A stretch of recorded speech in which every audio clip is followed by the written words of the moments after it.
ધોરણ 6 વિષય હિન્દી. વિદ્યાર્થી મિત્રો, હિન્દી વિષયમાં એક ભાગ આવે છે કહાની લેખનનો. તો કહાની તમે જુઓ તો અત્યારે આપણે જોઈએ તો કેવી રીતે લખવાની છે, તો કે મુદ્દા આપવામાં આવે છે અને એના વિચાર શક્તિ આધારે કે આ મુદ્દામાં શું કહેવામાં આવે છે એના આધારે તમારે આ કહાની લખવાની હોય છે. કહાની આપણે જોઈએ તો આપણે જ્યારે નાના હતા ત્યારે મમ્મી પપ્પા અને દાદા દાદી પાસેથી કહાની સાંભળતા જ આવતા હતા. આપણને દાદા દાદી કહાની શું કામ સંભળાવતા હતા? કારણ કે નાના બાળકના મગજ ઉપર સારા સંસ્કાર પડે. એટલે કે જે નાના બાળક આપણે જોઈએ તો એનું મન કેવું હોય, એકદમ કોમળ હોય. એટલે કહાનીની અસર બાળકમાં જોવા મળે છે. એટલે દાદા દાદી કે મમ્મી પપ્પા હોય એ સારી સારી કહાની બાળકને સંભળાવે છે, કારણ કે પોતાના બાળકમાં સારા સંસ્કાર પડે. એટલે કે છે હવે આપણે જોઈએ તો અહીંયા શું છે, તો કે કહાની આપણને મુદ્દા આપેલા છે. તો મુદ્દા ઉપરથી હવે શું કરવાનું છે, પહેલા આપણે નાના હતા ત્યારે દાદા દાદી કે મમ્મી પપ્પા પાસેથી સાંભળી અને કહાની શીખતા હતા. હવે શું છે, તો કે તમારી વિચાર શક્તિ કેટલી છે અને તમે કેટલું લખી શકો છો એના આધારે તમને મુદ્દા આપવામાં આવે છે અને એના આધારે તમારે કહાની બનાવવાની હોય છે. તો કહાની બનાવતી વખતે તમારે શું ધ્યાન રાખવું જોઈએ, તો પહેલા તો 2-3 વાર આ મુદ્દા તમારે વાંચી લેવાના છે. કહાનીમાં પહેલા આપણે જોઈએ તો શું આપવામાં આવે છે, મુદ્દા આપવામાં આવે છે અને એ મુદ્દાને સમજવાના હોય છે કે આમાં શું કહેવામાં માગે છે અને મુદ્દાને વિસ્તાર કરવાના હોય છે, થોડુંક વિસ્તારથી લખવાનું હોય છે અને કહાનીમાં સ્થાન અને પાત્ર વગેરેના નામ આપવાના હોય છે. મુખ્ય ઘટનાનું આમાં સંક્ષેપમાં વર્ણન કરવાનું હોય છે કે આ કહાનીમાં મુખ્ય ઘટના શું છે. કહાની ભૂતકાળમાં લખવામાં આવે છે.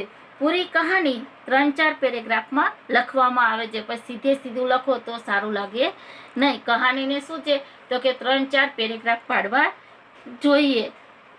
એમાં વિરામ ચિહ્નનો યોગ્ય ઉપયોગ કરવો જોઈએ. પછી કહાનીમાં આપણે જોઈએ તો શીર્ષક આપવામાં આવે છે. તો કહાનીમાં મુખ્ય પાત્ર, પ્રસંગ અને કા અથવા કોઈ સંદેશ આપવાનો હોય એના આધારે નાનું એવું શીર્ષક આપવામાં આવે છે. અને શીખ એટલે કે બોધ, છેલ્લે શું આ કહાનીમાં આપણને શું બોધ મળે છે એ કહેવાનું હોય તો 1-2 વાક્યમાં જે આપણને બોધ મળતો હોય એ લખવાનો હોય છે. હવે તમને એક ઉદાહરણ આપું.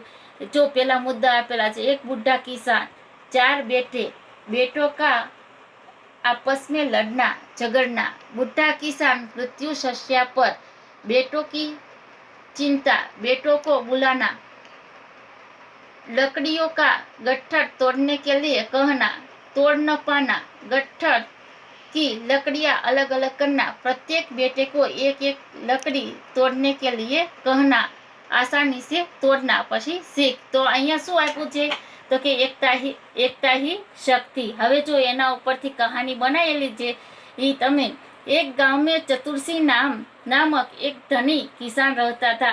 એટલે તમે બીજું પણ નામ આપી શકો છો. તમારી રીતે પણ આ કહાની લખી શકો છો. એવું નથી કે આ રીતે જ લખવાનું. उसके 4 बेटे थे, वे आपस में सदा लड़ते झगड़ते रहते थे. बूढ़ा किसान उन्हें मिलजुल कर रहने के लिए समझाता था, पर पिता की सीख का उन पर कोई असर न होता था. એટલે જો એક મુદ્દો પૂરો થયો. પછી एक बार चतुर्सी बीमार पड़ा. अब उसे विश्वास हो गया कि मृत्यु का समय आ पहुंचा है.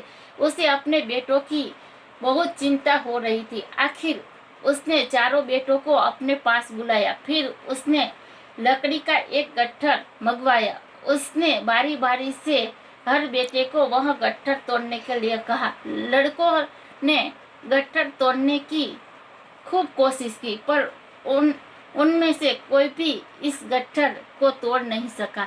इसके बाद किसान ने उस गट्ठर में से एक एक लकड़ी अलग कर एक एक बेटे को तोड़ने के लिए दी. सबने लकड़ी आसानी से तोड़ डाली.